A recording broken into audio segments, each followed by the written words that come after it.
sleep. But here we are. I woke up and I wasn't going to go back to sleep again. When I have meaningful work that I want to get to, sleep becomes a terror for me. Actually, it's always a terror for me, but it becomes difficult for me to maintain. It becomes extremely difficult for me to stay awake. Every day is like Christmas for me. When I have meaningful work, regardless of income, meaningful work to do that I want to get to, sleep becomes impossible because every day becomes like Christmas for me. It has snowed. You may or may not be able to see that because of the way it washed out the light. But it has snowed. It is very cold. But I am stupid comfortable right now. I'm gonna put these gloves on when I finish this smoke.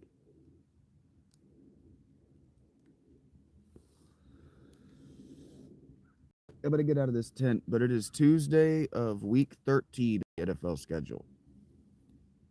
On some level, this is how I organize and clock my own life. I calendar my life around regular things, regularly recurring things, because that's what clocks are. Calendars are just maps of those clocks.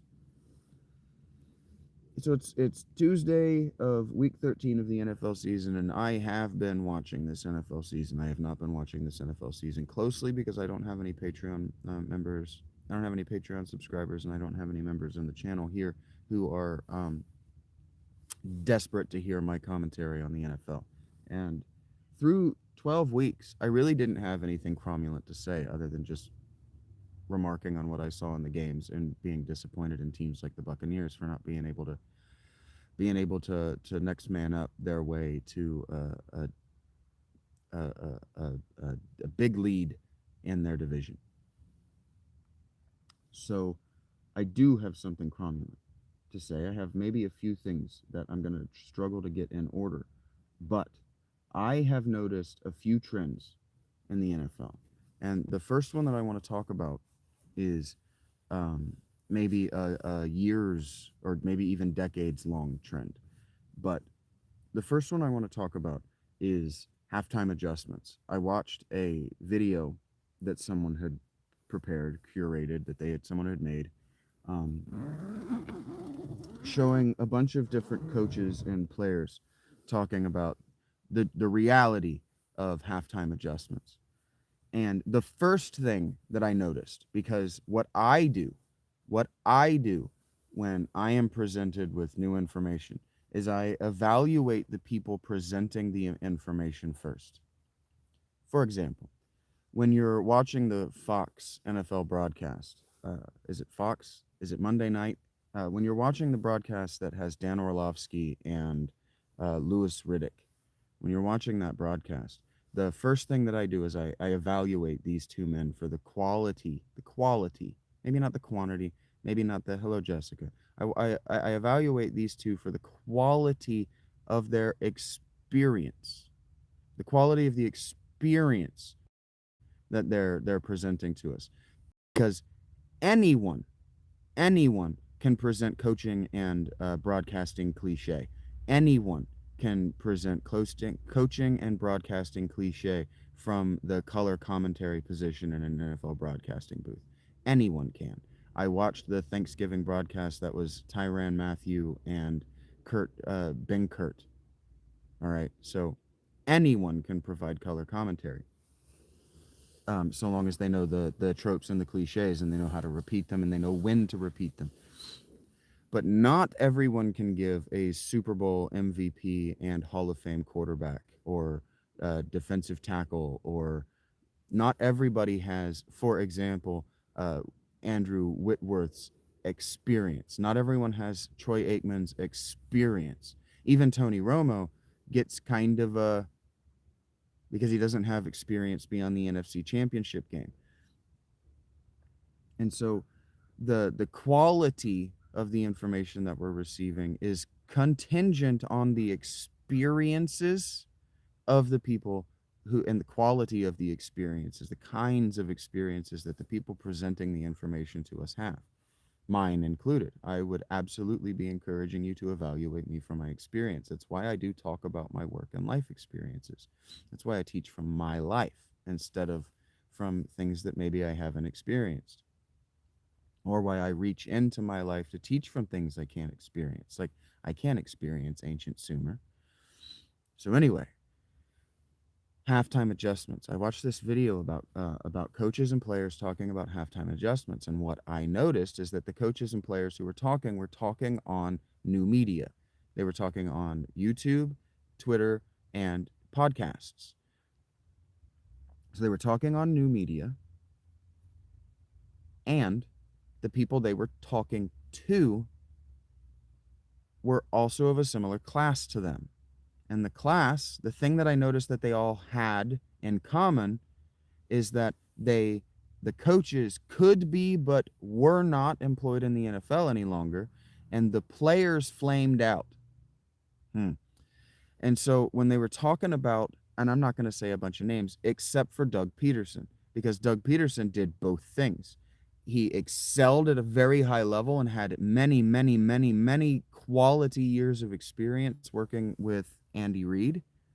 He actually got Andy Reid's Super Bowl before Andy Reid did, which makes the narrative of his experience interesting. And hey, for us, no, my legs are the same as they always are, but thank you, buddy. Thank you for remembering the thing that is unwell about me and wishing it well. That's high quality human behavior. Um, but Doug Peterson also flamed out at the coaching level and isn't going to get a job in the NFL at a head coaching position anytime soon, and probably not at a play caller position anytime soon either. And the reason is halftime adjustments. The reason is halftime adjustments. His teams didn't adjust at halftime to what was happening to them, which means that his play callers weren't adjusting after halftime.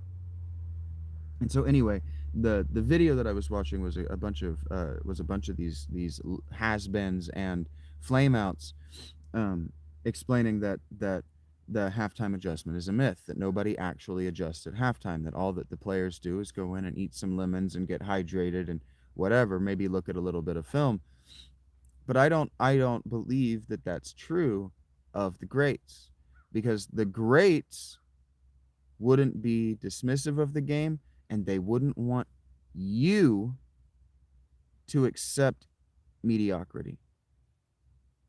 The greats are employed and don't want to give away trade secrets. So these new media interviews are thinking that they're speaking to the lowest common denominator. And coaches are always trying to communicate something. They're always trying to teach something. They're always trying to manipulate a behavior into something. Heard that, Christy? This is what coaches do. This is what coach speak is. Coach speak is it's changing the things that you routinely say. It's actually not changing. It's replacing the things that you routinely say to yourself when you're in challenging a challenging position. And so these coaches are suddenly in a challenging position where they have to self-talk their way through life. They have to self-talk their way through this difficult situation.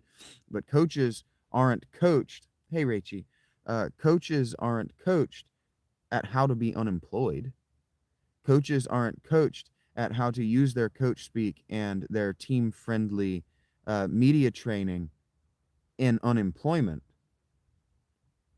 So what these coaches are trying to do is bury the coaching. They're trying to undermine and bury the coaching profession because they're no longer a part of it. And the way you do that is by training the lowest level of the fans, coaching the lowest level of the fans to accept something less than mediocrity. So here's why these people aren't adjusting at halftime. And I can tell you right now, the teams who don't adjust at halftime or who adjust poorly after halftime are the teams who lose. It's not a trope, and it's not a cliche, and it doesn't mean nothing. Hey, Dave, it means something. Because what happens, everybody knows the game script of an NFL game if you watch it long enough, because they talk about it ad nauseum during the broadcast. Because every broadcast is designed to communicate with two people who have never watched the game in a way that people who have been watching the game their entire lives will not feel condescended to. They will feel engaged, and they'll feel like the things that they know and that they're saying to the TV are contributing to a meaningful communal experience with the broadcasters. Geico has a commercial that's kind of about this, kind of riffing on this, that football fans watch the game and think that the players can hear them, or that the broadcasters can hear them, will probably be the next commercial. And if it's not, Geico, I got you. Um, what these coaches are saying is that halftime adjustments don't happen. That the head coach, or the coordinators, the position groups, the play callers, they don't get the units together and say, okay, this is what they've been doing to us. This is what we're going to do. Like in a movie, there's no get everybody around the whiteboard. This is what they're doing to us. Film study session. None of that. It's a 15-minute break. Okay. But what happens when you when you intermittently engage in something, when you take breaks from something, is that your brain is thinking about what has and has not worked.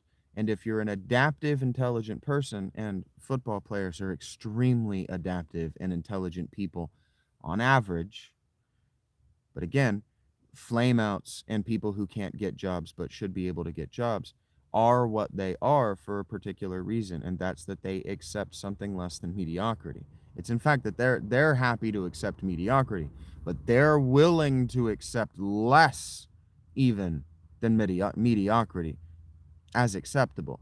They're willing to not change it. They're willing to not adapt and grow and do better, right? This is why someone like Doug Peterson, former head coach for the Eagles, is unemployed now. He was willing to accept the mediocrity, the less than mediocrity, and the losing of just suffering through the quarterback, Carson Wentz, who was not playing well when they had the rookie Jalen Hurts, who was playing better in practice. And I'm getting to my point. I am approaching my point as I start talking about practice, because it's about practice habits. It's about practice habits. And it's about the way the play callers, this is something that has to be evidence based, and it has to be conjecture. Um, I have no, or rather, it has to be observational evidence based. It's basically I'm cherry picking what I see for patterns, and I'm trying to gather enough of the cherries off of the tree of the NFL to say that, okay, well, I'm not actually facetiously cherry picking. You understand? Anyway, what I see happening is these play callers aren't preparing themselves to be in detrimental situations to the team. The play callers, like I was listening to Sean McVay talk about this, and the Dolphins had a real problem with this with Joe Philbin. I can remember a loss against the Packers and Devontae Adams in his rookie year that will haunt me for the rest of my life. And what Joe Philbin said about that loss, they were up, they had the game, and he just pissed it away in the fourth quarter. Just pissed it away by not getting first downs on offense and giving up points on defense. That's a head coaching decision. And the explanation that he made at the end of the game is that he got squeamish when they had the ball and needed to score. They were down and needed to score on the final drive. He got squeamish, and play calling got conservative. What does it mean when play calling gets conservative? It can mean that everything is short of the sticks. Nothing goes deep. Nothing challenges the defense. That's what conservative can mean. But it can also mean that we went to a play that we haven't practiced. So during the week, during the preseason, during training camp, all this stuff, you have plays that you practice. And when you practice these plays, you're practicing them situationally. Okay? You're practicing them in situations. You're not just going out and going, here's the play, run the play. You're running it against a defense in a down and distance with an imaginary time on the game clock in the stadium. This is how you're practicing these plays. Not all of the thousands of plays in the playbook are what's called installed. Installed means that you've studied them in film session and you've run them against air without that running clock and situational defense. You've just gone out and you've installed them. You've listened to the language, you've seen it drawn on a board, and you ran it in half speed in shorts. But this is not the plays you practice. These are the plays you've installed. There are also plays on a play caller's call sheet that are just the name. They're plays that everybody should know how they work because they understand how the offensive system sits together into a cohesive whole, like the play caller does. But here's the problem. Halftime adjustments are using the plays that worked in the first half situationally. The plays that worked in the first half worked because you've not just installed them, you've practiced them. The scripted 10 to 15 plays are the plays that you practiced intensely during the week. But think about what that means. The first 10 to 15 plays you practice are the ones that you've scripted. Those are the ones you've practiced. You've practiced situationally to be 0-0. So when you're anything but 0-0 in the game, you are no longer in a situational environment for which you have put the bulk of your practice. And so what this means is that play callers are not preparing their teams to be in situationally unfavorable positions, which means that their entire playbook and play calling is suspect. Because football isn't like boxing, actually. That's a cliche. It's a broadcasting cliche that anybody can repeat and be right because we've accepted that this is true, but it's not actually like boxing. Because in boxing, you only have 6 or 8 punches, right? Think about it. In boxing, you only have 6 or 8 different, like you got a jab and you got a left jab. You got a right jab and a left jab. You got a right, left hook. You got crosses. You got overhand rights. You got uppercuts. But basically, all you have is the rotation of your shoulders, right? You got body stuff, but those are, again, that's one kind of punch. It's the rotation of your shoulder. But in football, you've got 11 moving parts, right? You got 11 moving parts. You got forward passes, you got reverses, you've got laterals, right? You've got flea flickers, right? You got all this stuff that's possible. And that's only on the offensive side. That's only where you're trying to hurt your opponent. But you can attack your opponent from the defense as well, because football is a proxy war. It's a proxy war. It's a game. It's a war game, just like chess or Warhammer or Risk, right? But it's human pieces playing the game, because this is how wars were played. And chess and these war games were played in the way they were and practiced in the way they were. And the reason in chess you memorize all the moves that are possible and all of the counter moves that are possible from your moves, right, is so you can situationally respond to the back half of the game. You can get to mid-game, and then you can situationally respond as end-game and your victory condition approaches, because, like coaches always say, we play the games to win. The goal here is to win, right? But why recently, like last weekend, there were 9 home upsets, I think was the number. I think it was 8, and then there was another one after I heard that number. So there were at least 8 home upsets. And how does that happen? How does that happen?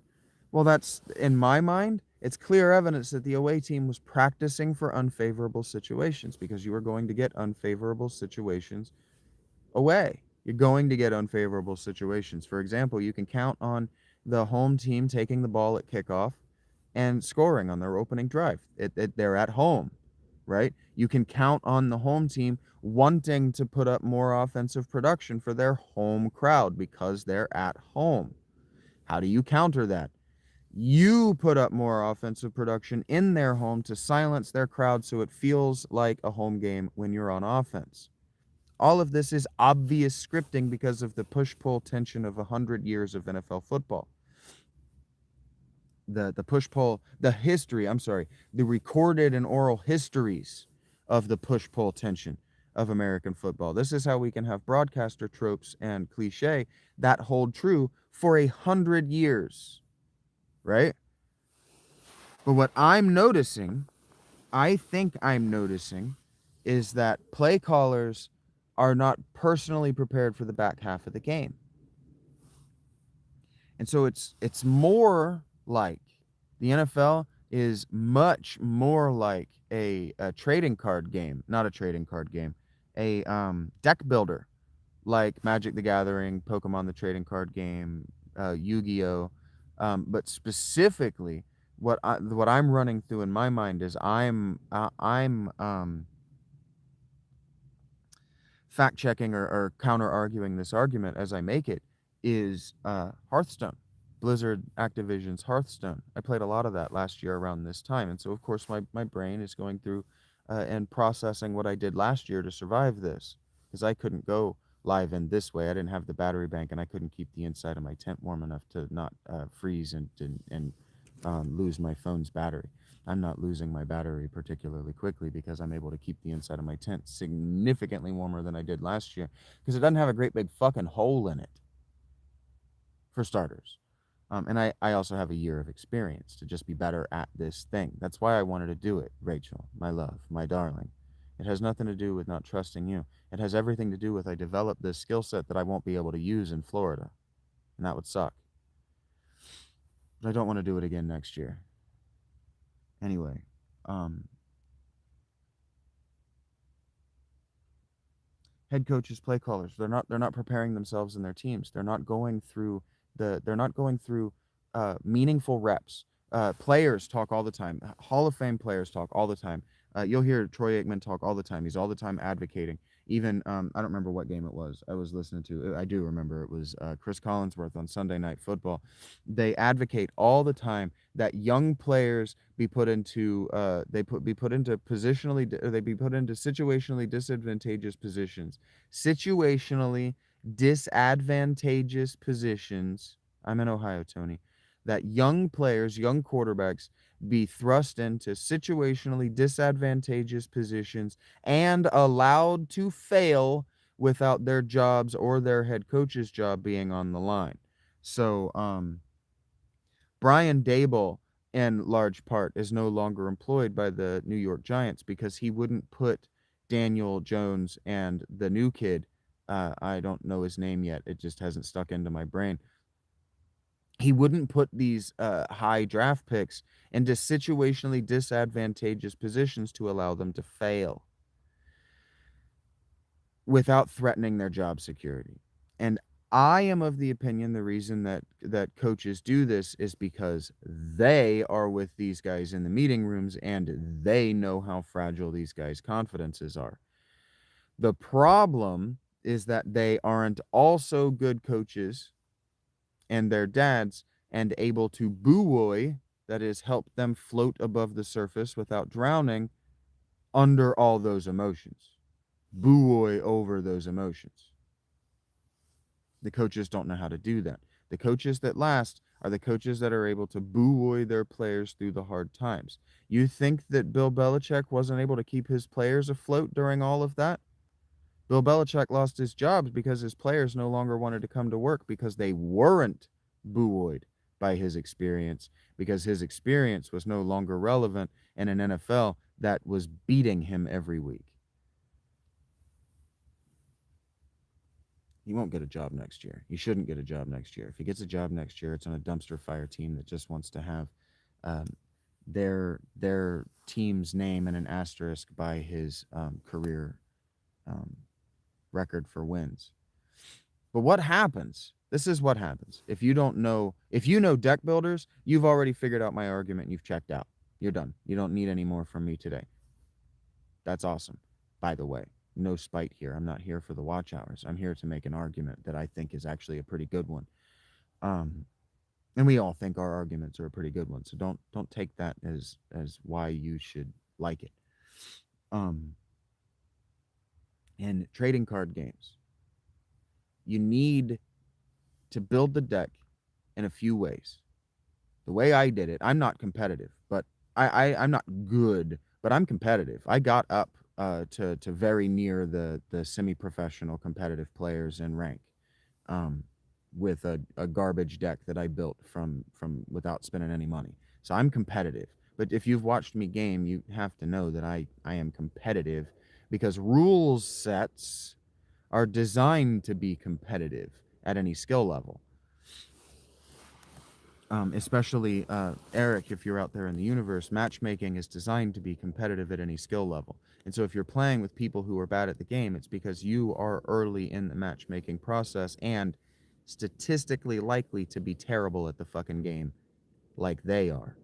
If you're exceptional at the game and playing with those people, you won't be playing with them for very long. So just ignore them and dominate them. Uh, But not everybody can do that because not everybody can have the mentality of a quarterback or an exceptional play caller. Because in order to be a quarterback who manipulates the plays, a middle linebacker or safety who manipulates the plays for the defense, or an exceptional play caller, you have to have a particular psychopathic trait. You have to be able to smile and dance and give a bomb ass interview after destroying 52 plus men's entire hopes. You have to be able to kill men's dreams with no remorse and the affectation of celebration. You have to be able to dance on the graves of another man's dreams, on the graves of thousands of people's dreams in order to win consistently in the NFL. And that is a psychopathic trait. That's why Kirk Cousins will never be good. That's why he'll never be great. He throws picks because he feels guilty that he's winning, or that he might affect a cornerback's paycheck. You have to be absolutely unconcerned whether your excellence affects another man's livelihood. But that's true outside of the NFL. You want to really excel where you work, give no fucks whether you take your manager's job. If you give no fucks whether you take your manager's job, he won't have it for very long. Hello, Amira.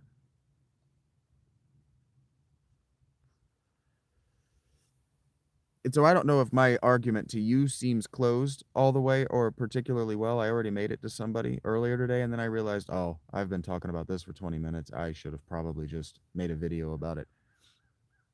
But what's happening, these teams that keep falling short in big moments, like the Lions, like the Ravens, like the Chiefs, like the Packers, like these teams, like the Eagles, you can tell when you watch them play against their opponent that their opponent is situationally prepared to be losing to this team. As an NFL player and play caller, you have to be prepared to be down 15 points with 7 minutes remaining in the game for the entire game. Hey, OPM, go Patriots, man. Go Patriots. That game was boring as shit last night. The Patriots are just too fucking good. They just choke you out. They just choke you out so early. Mike Vrabel's teams just choke you out so early. And this is what I'm talking about with coaches who are prepared. Because every team, the Bengals, for example, every team practices, especially on defense, as though they're going to have a big lead and they can just rush the passer and the corners can play with their eyes on the quarterback. But that's not how offenses and your opponent want to play the game. They want to do that to you. And so it's like the Patriots right now are Alexander fucking hammer and anviling everybody all the way through Persia. It's fucking awesome. The Patriots are awesome. They're gonna win this Super Bowl if they play like this. That fucking that touchdown pass to Drake May, unfucking believable. Anyway, just right in the bucket. Dude's awesome. I like Drake May a lot, and I think you know that. But what that's what's happening is these teams aren't prepared situationally to excel in moments where they are at a disadvantage. Effectively, they aren't prepared, they're not practicing for a siege. The American Revolution was won revolutionarily by an army of inexperienced levies, by troops that I was thinking about this the other day. I watched a video, and this might seem like a tangent, it might seem like a non sequitur, but I was watching a video by a historian on YouTube that I fucking hate, and he was crowdsourcing a video, and so he was doing a Q&A or whatever. He was answering a comment where somebody asked if in wars, like, did the front lines just die? Did the people on the front lines, did they just die? And it's the answer that he didn't want to give because he didn't know is, yeah, yeah. Um, armies have forever had a corps of very well trained, experienced soldiers who know the fucking game of war. They know how it's fought and they know how to survive. They know how to kill. They know how to not die. They know how to retreat without breaking formation and dying. This is actually what made the phalanxes so devastating. This is actually what made horse archers so devastating. This is what made the Romans so devastating, is the ability to retreat without dying. Because you have to be able to pull away from that fucking front line without everybody on it dying. And so anyway, the way that wars were fought is they would take their slaves and their levies, their conscripts, and the people who had no experience at war, and from the perspective of a general who's fighting a fucking war of survival, have nothing to do besides die. They have nothing to live for. So what they would do is they would take those people and they would allow them to have whatever weapons they could bring with them, and they would put them in front of the people they didn't want to die. Somebody needs to eat the projectiles. And yes, that's what happened to you. So the reason the Americans won is because George Washington trained those people how to not die. That's what happened. And so in the NFL, I'm constantly losing my fucking mind. I'm constantly losing my mind that the whole next man up mentality doesn't work. That you don't have bench and deep roster players who are ready to play because they aren't preparing themselves situationally to play. They're not ready to play. That's crazy to me. But that is about situational awareness, and it's about situational preparedness, and it's about not doing something very important, something that I do and that I preach doing. Prepare for the worst. Expect the worst. But be ready to celebrate the greatness. Be ready to celebrate the best. Expect and prepare for the worst that could possibly happen. For example, for me, the worst that could possibly happen is that this left wall of my tent were to get wet and condensate through onto all of my stuff. So what I've done is I've hung a blanket right here. That was unlikely to happen, that this left wall specifically condensated and moisture was able to seep through it. But it's the worst thing because this is where I have all of my stuff that doesn't move from the tent. So if this wall were to condensate and drip water into here, I would be growing mold, mildew, and other potentially deadly bacteria inside my tent in a way that I won't be able to clean it ever. I'll just, when I get to it, it will be because I'm disassembling this tent either to replace it or to move out of it permanently. So what I'm noticing is that coaches aren't prepared for the worst. They're not planning and prepared for the worst possible situation in game. Coaches are relying on having enough games to lose that their mistakes don't add up in season.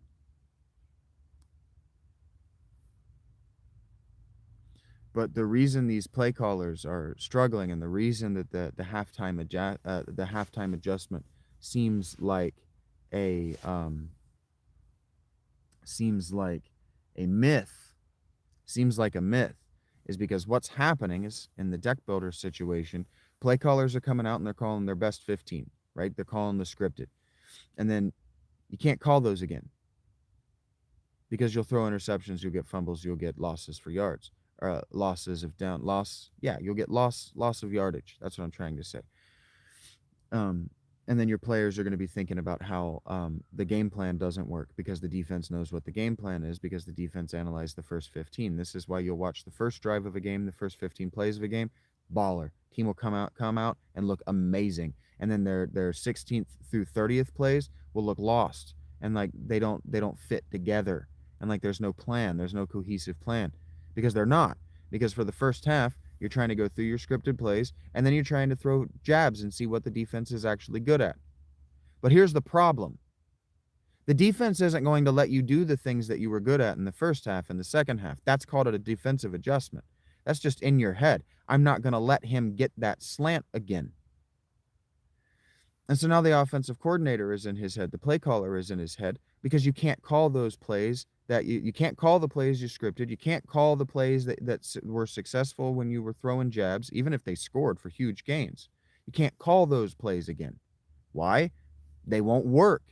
Statistically, they're unlikely to work. The defense is going to recognize what's going on unless you're winning by a schematic advantage in your players. So if your players are winning, it doesn't matter what you call. And play callers get into that.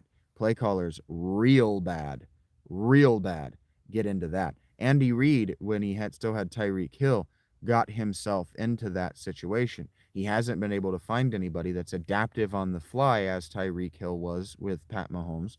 And so Patrick Mahomes can't go off script anymore because nobody's ever open. And everybody's going to cover Travis Kelce, who's old.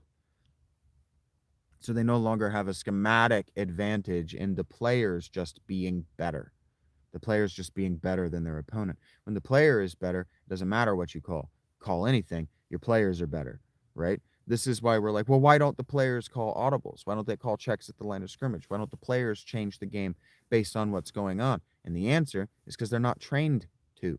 They're not taught how. They're not taught. These quarterbacks are barely able to know what the play call is and get their players in formation, lined up, and ready to call a play inside 50 seconds. Inside the play clock, these quarterbacks are barely able to get the play off inside the play clock because the play callers are too sophisticated and they're not helping their players because they don't understand staging a game. Now, if we wanted to pick a team just in the NFL to be the contra example that proves the rule, it's Ben Johnson.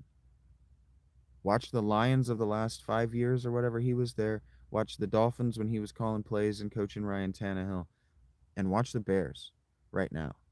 Because that guy scripts a game so that you do your jabs in the first half, you evaluate what your players are doing well today, and then you come out in the second half and you adjust and account for their adjustments.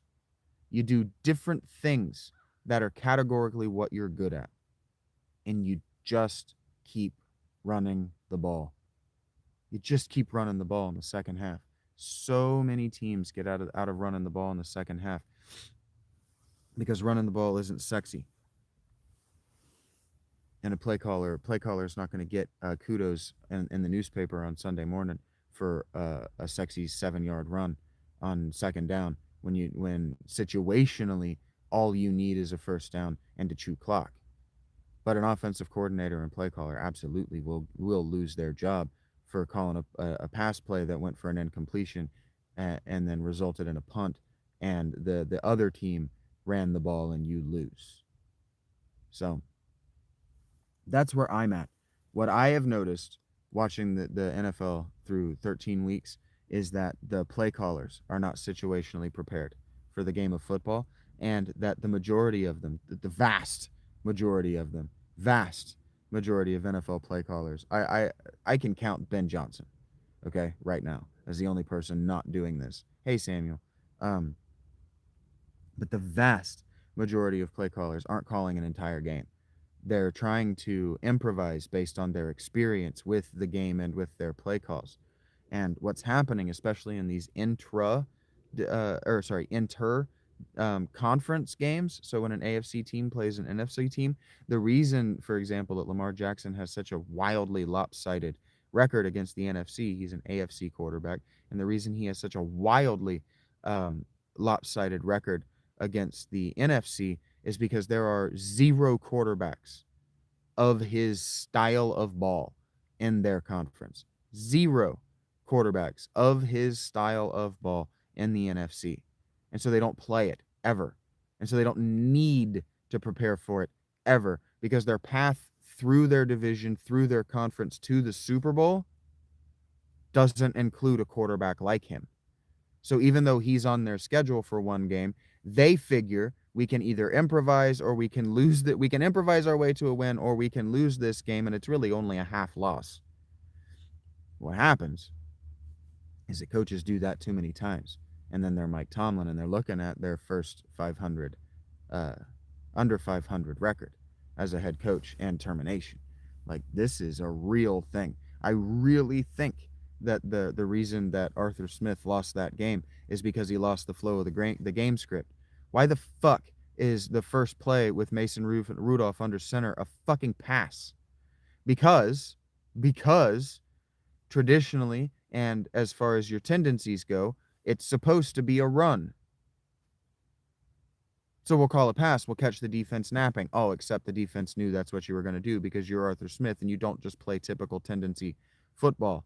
You try to break. You try to play rock, paper, scissors. So we're just going to call paper. We're going to snatch the rock and we're going to score. And this game's fucking over. First play out of halftime. It's all that. The coaches aren't playing rock, paper, scissors. The coaches are playing an extremely sophisticated game of three-dimensional chess. An extremely sophisticated game of chess, because there aren't fucking artillery in chess. I couldn't believe that happened either, Rach.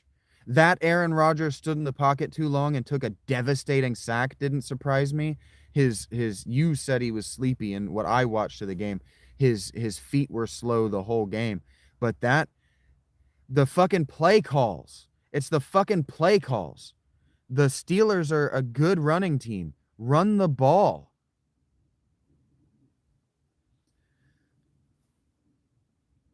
But that's why the Bengals beat the Ravens. The script was beautiful, and the game went exactly to it. And as Joe Burrow got better in the game,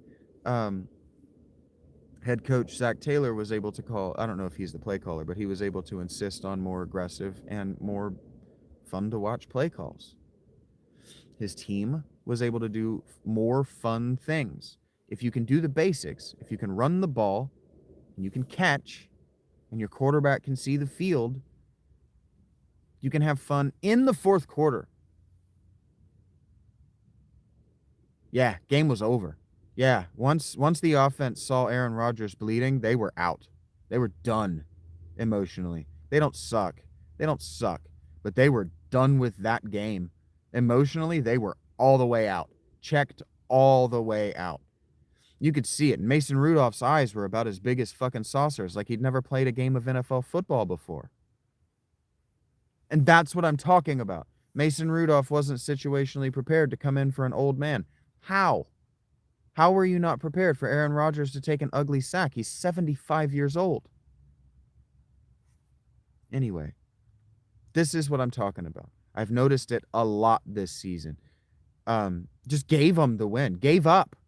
I don't like when I see that happening, but I know myself, inside me, if I'm going to be honest with you, the audience, when I give up, it's because I'm either situationally prepared or situationally unprepared, or I have been in this situation before and never won.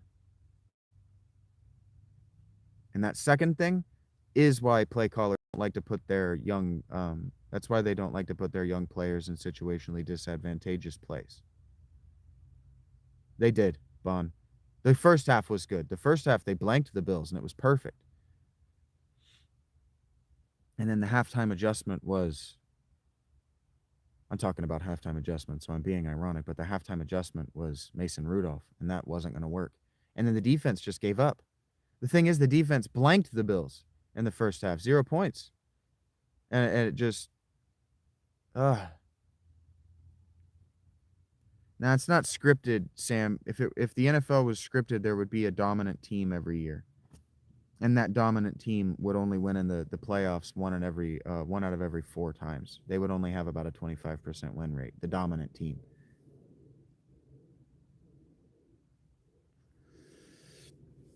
You would have teams going one loss into the Super Bowl every single year if it were scripted, because every year there's a preseason darling, and so if it were scripted, you just give that preseason darling one loss so that people don't notice how scripted it is or don't particularly care, and then you, well, yeah, you would, it's not scripted, it's massaged, Sam. It's like I keep trying to explain to people about God, okay? And you don't have to like the theological argument, but I make theological arguments, so fucking suck it up. If God is predestining everything in the world, if God is scripting everything that happens, he's also making minor tweaks as he goes along in real time. Okay? And so if the NFL is scripting things, they're broadly scripting things. Like they're scripting things that you want to improvise. Kind of like I was talking about the the coaches themselves. They're broadly scripting the game how they want the game to go, and then they're making minor tweaks along to make sure that it gets somewhere like that. If the NFL is scripting things, the way it's doing it, and you'll get a good evidence. I actually have a good evidence for your perspective. If you want to see it scripted, watch the Commanders game. Watch them trying to drive and score on their way to overtime. Watch that drive. The refs called three bad penalties in a row that the former head of officiating that works for Fox or whatever broadcasting was like, yeah, those weren't penalties. I don't know what that guy's thinking. Don't know what the crew's thinking. That is how the NFL massages the playoffs. Is they won't let certain teams win. I am convinced that Roger Goodell or somebody calls directly into those head refs, right into their ear, and says, throw a flag here. Don't care what for. Make sure this team does not score on this drive. I see that happen. I see that happen all the time. But I don't think it's scripted. I think that there are darling teams, and I think that there are certain teams like the Tom Brady Patriots who can't lose in prime time. If they lose in prime time, or they lose upsets to the wrong team on prime time, too much of the fan base will have they'll have crises of faith about the any given Sunday nature of dominant teams, and they'll stop watching. So it has to be massaged, but I don't think it's scripted. For example, I don't think that Roger Goodell wants another Patriots dynasty, and I definitely don't think they want it with Vrabel, former cheater.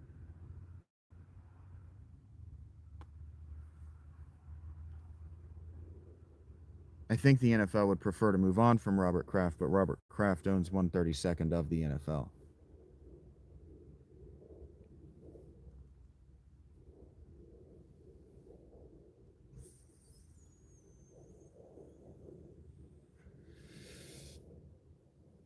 Yeah, it can't be scripted. It can't be scripted. The NFL, it can't be.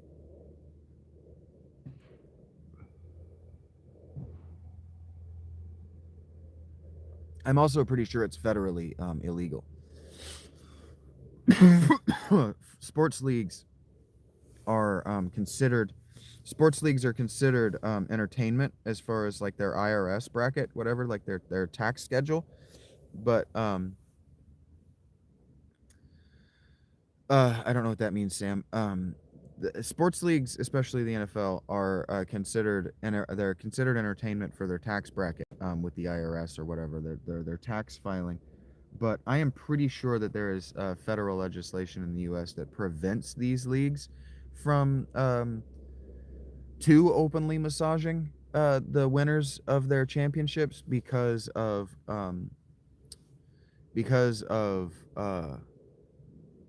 what's it called in the MLB, the World Series, because of massaged and rigged World Series in the early 1900s. I'm pretty sure there's federal legislation that prevents that. And I'm pretty sure that my evidence for that legislation is the memo that went around and internally in the NFL a few weeks ago about gambling. That that these teams found owners found coaches, players found massaging games because family, friends, themselves, business associates are gambling on their games, will be charged by the federal government with crimes. So I am of the opinion, and I don't see any evidence that of and I don't see any evidence for the contrary that the NFL is not scripted. But there is evidence that the NFL is massaged. The NFL has been massaged the entire time that Goodell has been commissioner. So the commissioner Goodell um, skepticism is completely warranted, but unnecessary. He's a good commissioner. He's been very good for the league. The league. I was a kid when Tagliabue was commissioner, and the game has growed. The game has grown dramatically under Goodell. I am grateful for the modern NFL. I think we should all be grateful for the modern NFL because workplace safety regulations, especially sexual harassment, began in the NFL. That argument that we live through today, sorry, that argument that we lived through, the benefits of which we enjoy today, the fruits of women and men being able to go to the workplace without being hit or called derogatory names or sexualized by their coworkers, subordinates, or superiors came out of the NFL because the NFL was real bad about that shit because the NFL thought it was a paramilitary organization and exempt because most of the people involved of it in it are college graduates. So they thought they were better than the rules.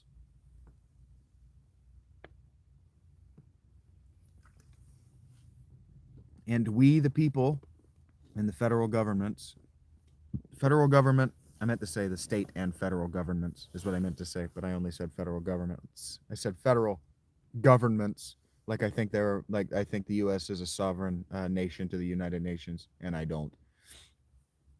I love you too, Samuel. Um,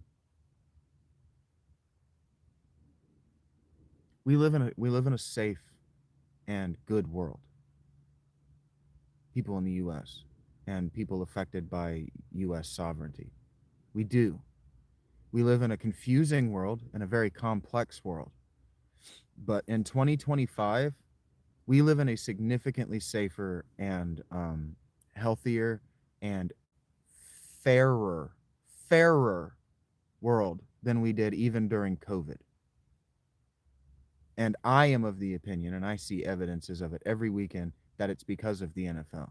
That people in and around the NFL, including broadcasters, have done so much to make your life better. So much. And not just for the entertainment of it all. Selflessly because it's the right thing to do. And because they're so educated, they know better. And because they're so rich, they know the people that can make it happen.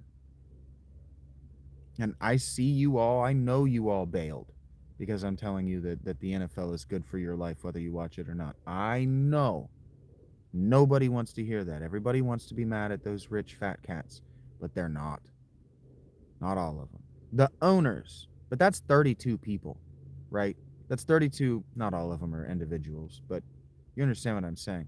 32, that's not a bad uh, ratio. How many hundreds of thousands of people are employed by the NFL and its broadcasting and performance networks? How many people are in marketing? Just think about like how many people cut their teeth in sales moving popcorn in stadiums, like things like this. It's not just big business. It affects the lives of millions of people positively every single day. Every single day. For example, when I'm sad, like when Rach is mad at me, and when I'm just sad, I turn on Rich Eisen. Rich Eisen is associated with the NFL on so many different levels.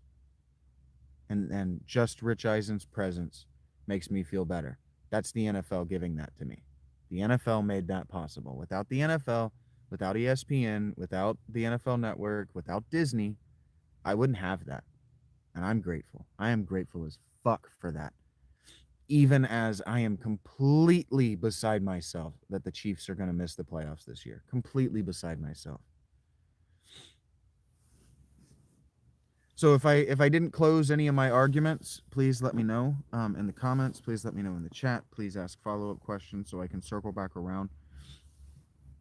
But in summary, halftime adjustments are real. You need to adjust at halftime. You need to adjust for your tendencies. And you need to be playing the game against your opponent. But what happens is coaches want you to believe, former coaches and players want you to believe that halftime adjustments aren't real because they were bad and didn't make them. So they want you to believe that the bar is set at, well, that's just a myth. So the bar is set below mediocrity. Okay, so bring that all the way closed. These teams are losing in upsets that they shouldn't, and teams are stacking losses that they shouldn't because they're not preparing themselves. The coaches are not preparing their teams or themselves to be down, to be in situationally disadvantageous positions. For example, who's practicing 3rd and 25? Why would you practice 3rd and 25? Well, because you might be 3rd and 25 in the fourth quarter, down 15 points, and you need to fucking score. You might need that someday. So maybe we're just going to run the whole Thursday practice in 3rd and 25 and see what the fuck happens.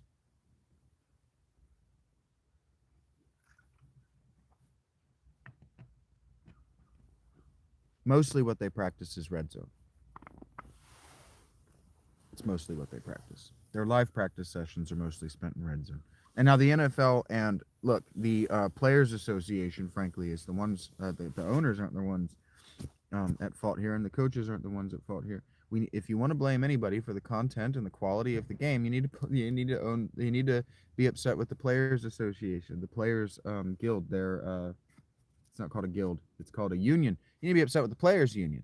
The Players Union has argued that they're not going to practice before games, and they're going to get paid tens and hundreds of millions of dollars.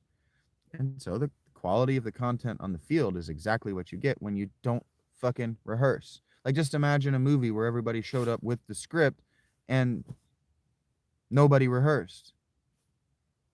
You're going to get a piece of shit. You're going to get like The Room, right?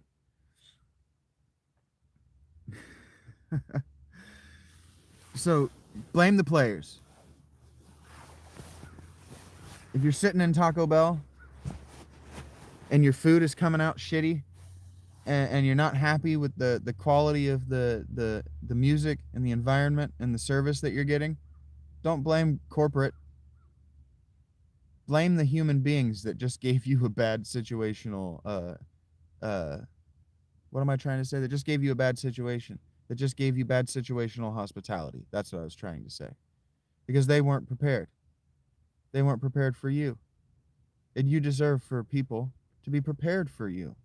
You're not so different. You're not so different that people can't be prepared for you to enter their lives.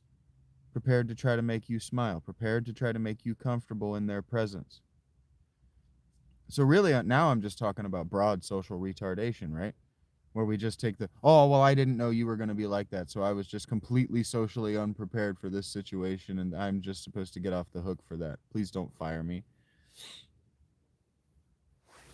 We don't hold our coaches to that standard. Shit, we don't hold our players to that standard.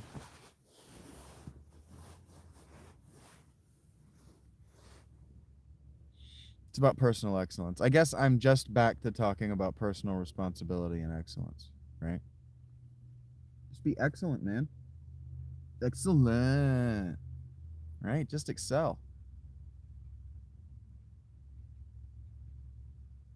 It's like if you're playing a game of climb over that thing, and the challenge that you're trying to climb over is an ankle high wall. Well, shit, you know how to stack ankle high walls. You could be the ankle high wall master. You just practice at it.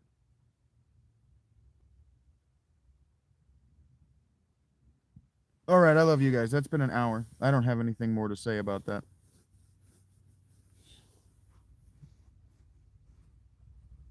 It's cold.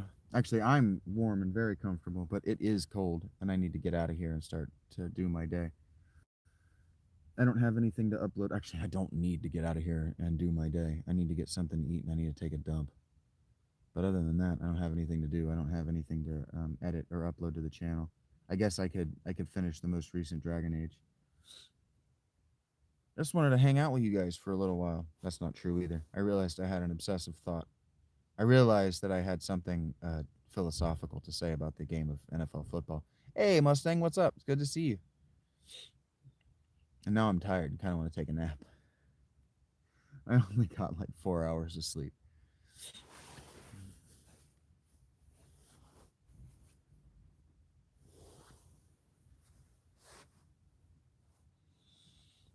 Yeah, I don't want to put my feet in those fucking shoes. They're going to be so cold. Thank you, Rachie.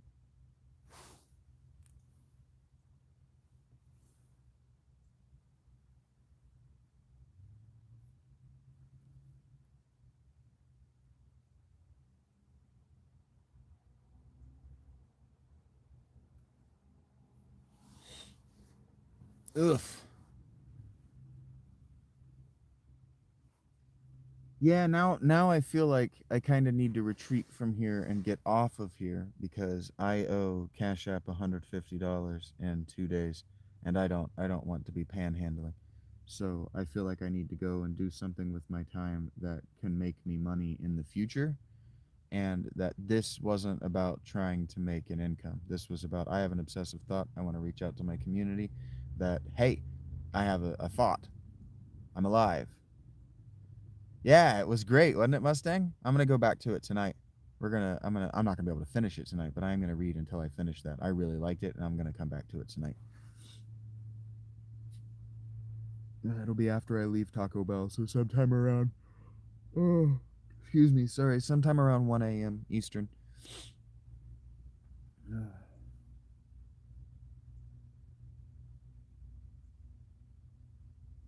Yeah, I just got a notification that I owe Cash App money in 2 days, and that they're gonna take any money that I've got, which is fine. I have it set up to do that. And I don't get my I don't get my Patreon cash out of about $150. Hey, I'm glad you said hello, Mustang. Thank you, man. And I'll be looking forward to seeing you around, for sure. Comes out on the I get my money from Patreon on the 9th. So what I don't want to do is sit here and act like I need you guys to now be like, that was so impressive. Here's $100. That's not what I was doing this for. I feel like in my mind, that's what yeah, on the 5th.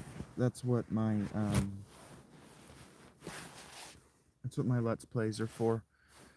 And that's what I would be hoping for if I had just turned on my camera instead of going live. So thank you guys for being here. I'm not leaving, but I might be shortly. I'm gonna get dressed. Well, I am dressed. I'm gonna get my shoes on. And then I might not take you with me on the walk up. I haven't decided. Thank you for being here. I really appreciate that over the last few weeks, and this is in large part because of my own behavior, but over the course of the last few weeks, the people that have come around and taken the time to listen to me have done that thing, taken the time to listen to me instead of taking the time to interrupt me so that I will get to know you.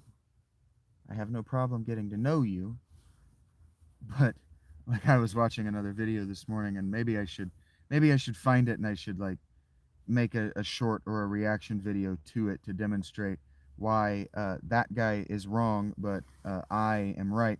I saw this guy, fucking face tattooed, black dude, probably a rapper, explaining to what looked like a teenage white woman. She had a very Juno energy to me. Obviously, a cute lesbian, college student. Explaining to him, or explaining rather to her, this face tattooed black dude, is explaining to her that he absolutely is the kind of person who should be paid and be able to draw a professional income from people wanting to talk to him. I don't know who he is or what the context of that claim was, but I'm listening to this and I'm thinking about all the times this summer and fall that people came through my lives here or other videos and said something to me to the effect of, "You think you deserve to get for us to pay you for the privilege of talking to you?"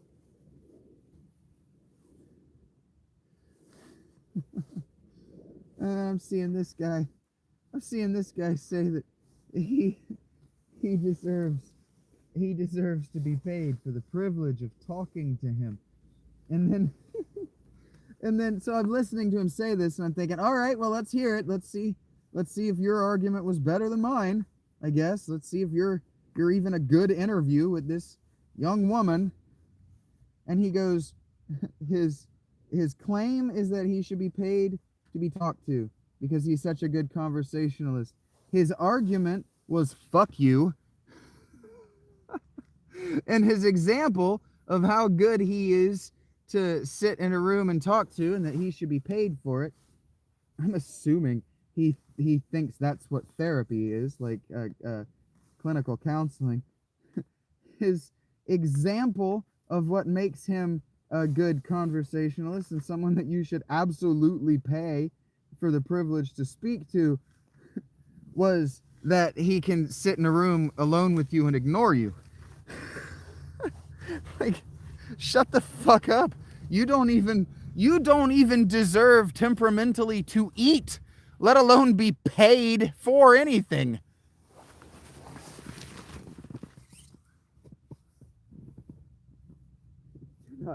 You do not deserve to be paid for the privilege of being in your presence.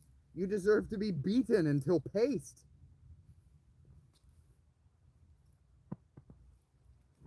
I'm not of the opinion that you can make it into adulthood with the idea that face tattoos are a good idea without having already done a life forfeiting criminal behavior, a life forfeiting criminal act. You cannot have a face tattoo and also be innocent of all crime. These things temperamentally do not match.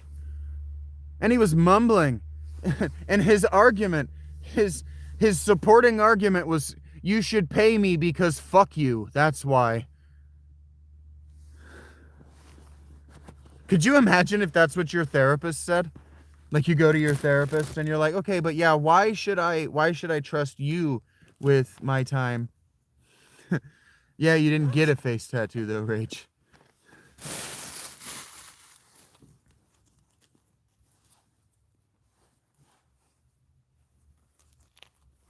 Because you haven't already committed a crime against humanity at some point in your young life. You just wanted to look like you had committed a crime against humanity so people would be afraid of you, think you were mysterious, and leave you alone. Because that's what girls think face tattoos say.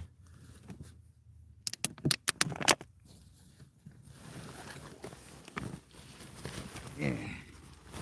But what face tattoos actually say is that you don't care enough about your appearance to not do criminal behavior.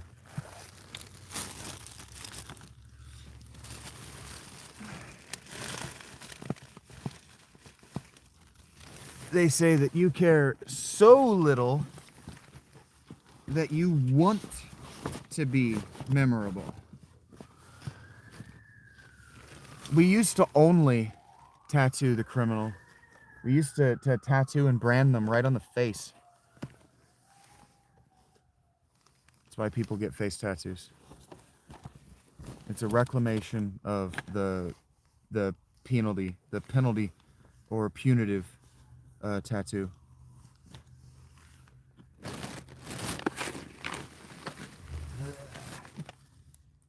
And then the entire prison tattoo culture can only happen among people who are incarcerated for criminal behavior. at least criminal convictions. I don't know that you can be convicted of a crime without having done behavior. I don't know why they have such a physical reaction for you, the Matsya. Maybe you have an empathetic reaction that turns your stomach at the thought of a needle hitting your face so many times.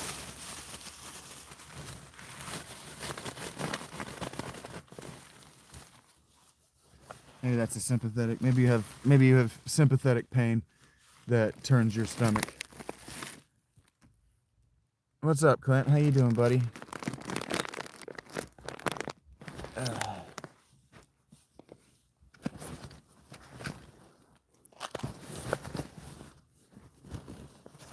The bar among ignorant and uneducated people is so fucking low.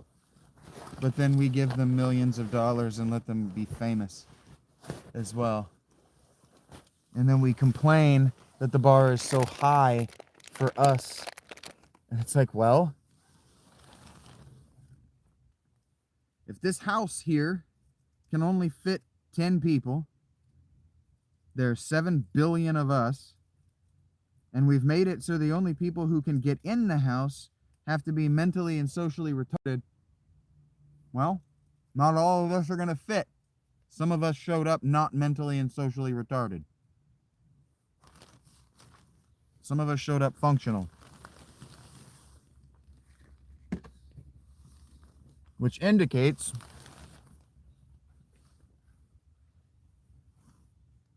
that the entire famous for fame's sake treadmill feeds on the mentally and socially retarded, which means it's predatory.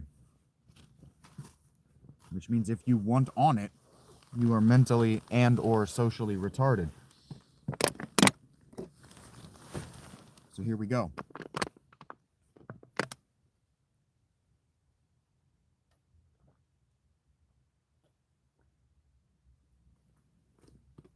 Somebody out there is going to go, but Shaggy, aren't you on the fame treadmill right now? No.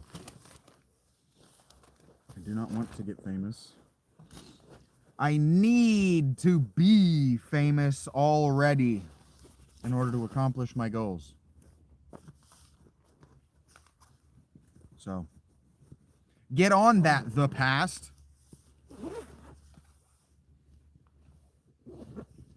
What were you thinking 30 years ago?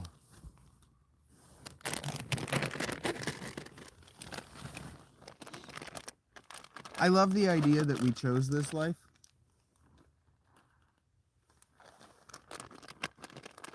I don't remember the word for the study of the origins or beginnings of things.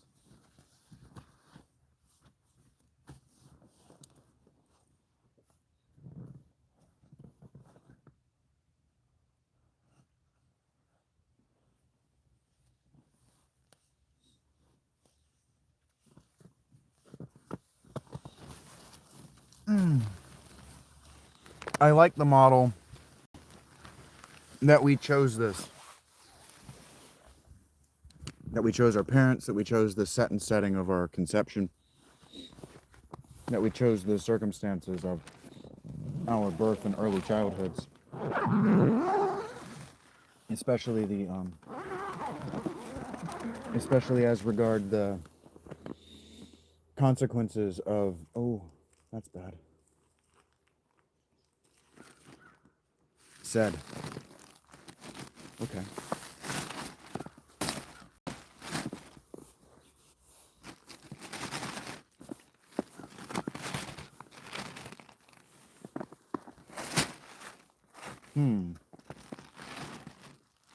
Not ideal.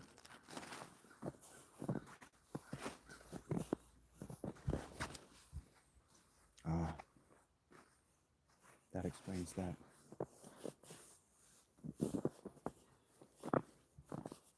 It's all right.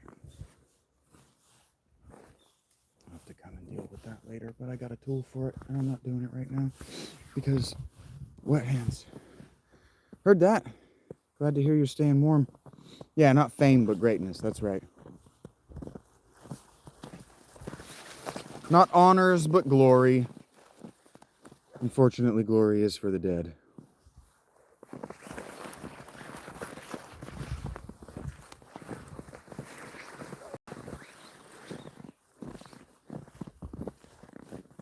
don't remember what I was saying. I was starting to say something prescient, and then I saw that the tarp was ripping under the weight of the snow.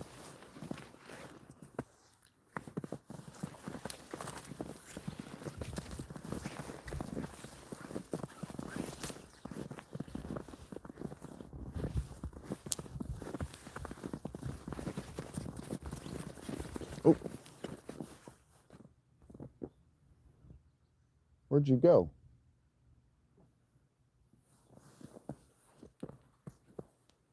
Oh, there you go. He went that way. The deer just kept on going. They're not hunting anything.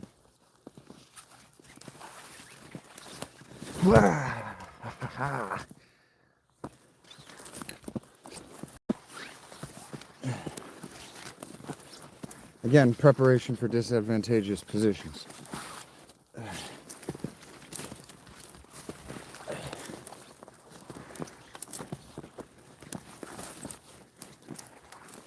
Yep, I definitely almost ate that. Okay.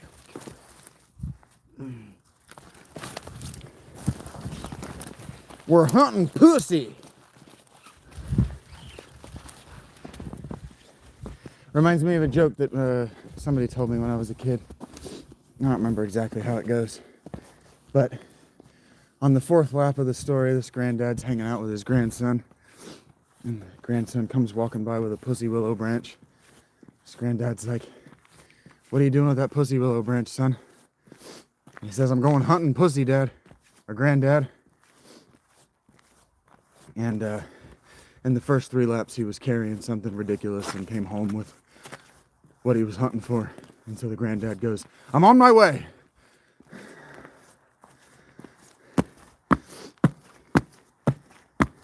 Like he comes walking by with a foxtail plant, right? "Hunting fox, Granddad." Whatever, I don't remember all of the plants, whatever, all the things he was going hunting. It's a story I haven't thought about in a long time.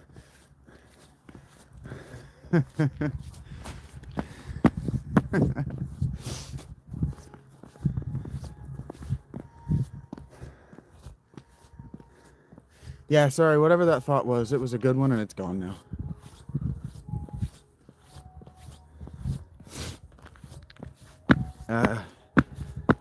Near Minnesota, I'm in Ohio.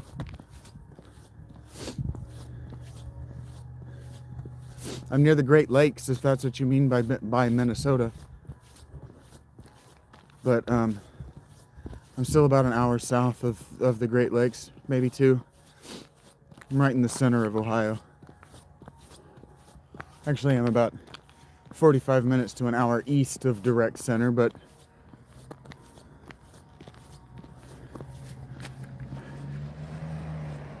Columbus is directly in the middle of the state.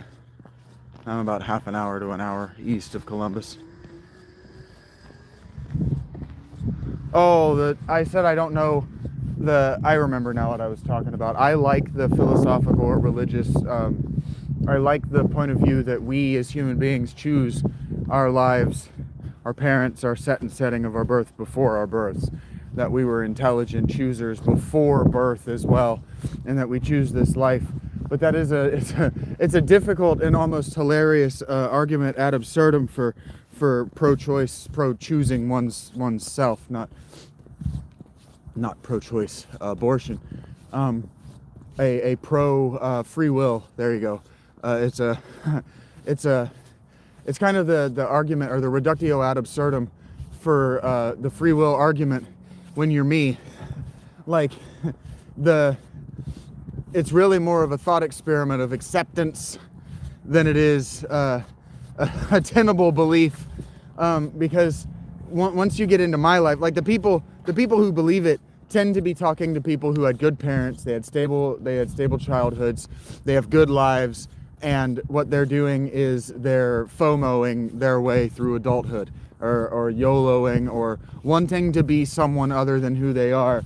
And so someone with a little bit, just a tiny modicum of positive outlook goes, well, yeah, you chose this.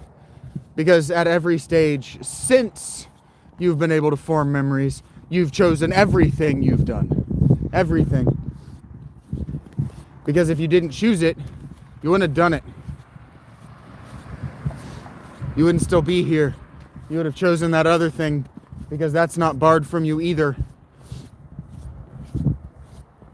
There are kids playing in the snow over by Pizza Cottage, which is really fucking dangerous. There's a whole road right there, guys. Please be smart.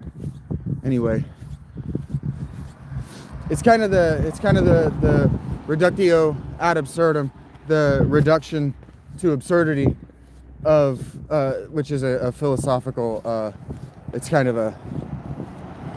an argument tactic where you take someone's argument or someone's point, and you, without straw manning it, reduce it to its most absurd outcome.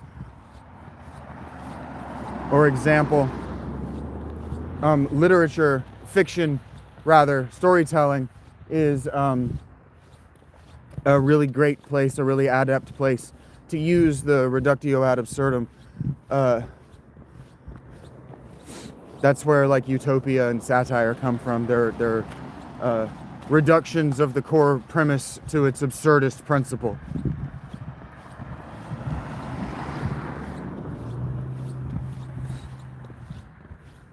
I like to believe that I chose this life, but it is a little ridiculous. Because when you start thinking about it from the perspective of somebody who had no reason to choose the things that they chose, you get into arbitrary difficulties and challenges in video games. And so then you really need, like, in order to make that argument for me, you really require, you can't make the argument and make it make sense without transmigration of the soul, without reincarnation, without a soul element, S-O-L-E, a soul element of you that remains contiguous between lived experiences.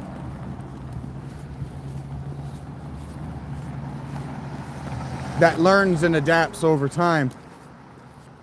But then you get into an absolutely neurotic, completely neurotic and insane position where women will run into this all the time, where they'll have guilt for past lives they can't remember, right? It's just a totally absurd, it's an actually absurd way to live one's life. But I like to do it. I like to do it to check whether I'm insane, because if it makes me laugh to think about, then I'm clearly not insane.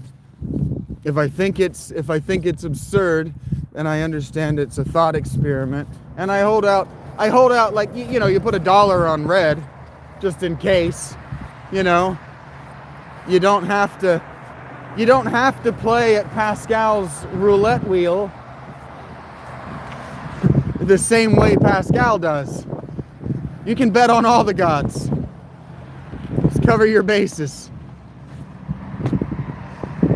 I hope you understand I mean this, and I'm also explaining to you how polytheism actually works.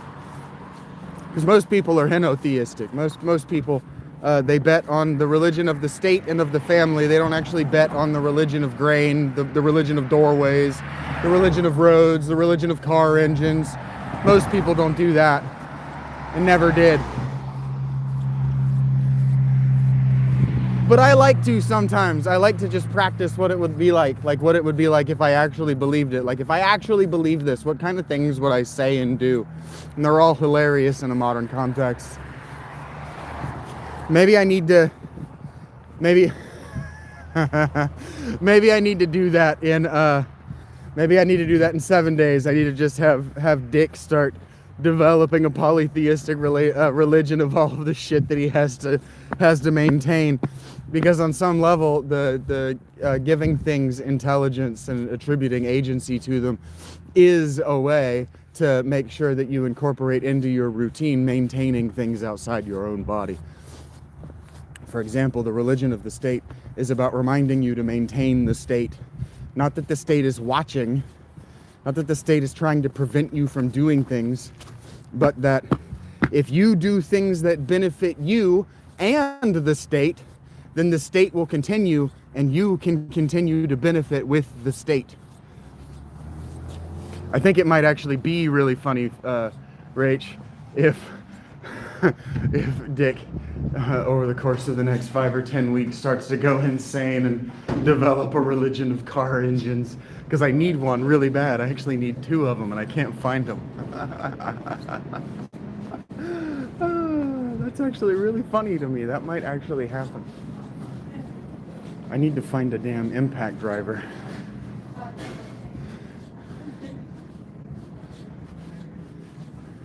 Which is not something I thought I would ever say. So when you worked at Federated Attorneys, were you like, was that office in the city?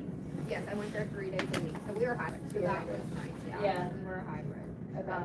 When you're working, when you work, are you out every day? Can you tell me about your... Yeah, so an account manager, you would be probably out in the field every day. Most of my reps, I mean, once in a while they'll have an office day to catch up on things, but at least 4 days a week in the field. A lot of it. And so I have an office because I'm so confused, like eating at Panera's or hotels. I said, I've never done this before. Good question. Not anything locally or Okay. regionally. Everything is headquartered in Irvine, or outside of Irvine, right? Close to Irvine. Okay. So, nothing at all that's local. Hey, nerds, you hear it. I'm not going to broadcast that entire interview. That would be extremely rude and frankly an infringement on their privacy. So I'm going to end this. Thank you guys for being here. If you would like to tip, you would like to thank me for whatever there means. No pressure. I need it, but I don't need it. So be well. Thank you guys, and there will be more from me. I'm circling thoughts that I haven't. The football thoughts that made up the first hour were thoughts that I had worked my way through in one pass. The rest of it is all stuff I'm still working on. So if you want to hear more, you know where to find me. Thank you. Be well.